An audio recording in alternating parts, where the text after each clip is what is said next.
Wednesday afternoon last time brownie பண்ணியிருந்தப்போ milk chocolate dark சாக்லேட்னு ரெண்டுமே வாங்கிட்டு வந்தனால நிறையா சாக்லேட் மீதி இருந்தது. வெறுதாகவும் ரொம்ப சாப்பிட முடியல, திகட்டி போன மாதிரி ஆயிடுச்சு. சரின்ட்டு ஒரு நியூ ரெசிபி ட்ரை பண்ணியிருந்தேன், நல்லா வந்திருந்தது. நீங்களும் நோட் பண்ணி செஞ்சு கொடுங்க குட்டீஸ்க்கு. ஹெல்த்தியான ரெசிபி. 1/2 கப் வந்துட்டு பாதாம், 1/2 கப் முந்திரி, 1/2 கப் வேர்க்கடலை எடுத்து நல்லா ரோஸ்ட் பண்ணி வச்சுட்டு சேம் 1/2 கப்பில் வந்துட்டு சீட்லெஸ் டேட்ஸை வந்து மெஷர் பண்ணி கிரைண்ட் பண்ணும்போது 1 or 2 பல்ஸ் கொடுத்துட்டு ஸ்வீட் டேஸ்ட் பாருங்கள். உங்களுக்கு இன்னும் தேவைப்பட்டால் டேட்ஸ் வந்து குட்டி குட்டியாக கட் பண்ணி ஆட் பண்ணிக்கோங்க. ஆரெல்ஸ் ஹனி இருந்தால் ஹனி கூட ஆட் பண்ணிக்கோங்க. எனக்கு ஸ்வீட் பர்ஃபெக்டாக கரெக்டாக இருந்தது, நான் எதுவுமே ஆட் பண்ணல.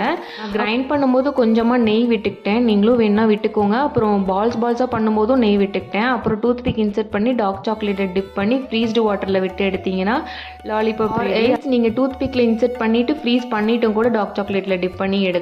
நான் ரிமைனிங் பீசஸ் எல்லாமே லட்டுவாக ஸ்டோர் பண்ணிக்கிட்டேன். என்கிட்ட 3 பீசஸ்க்கு மட்டும்தான் டார்க் சாக்லேட் அவைலபிளாக இருந்தது.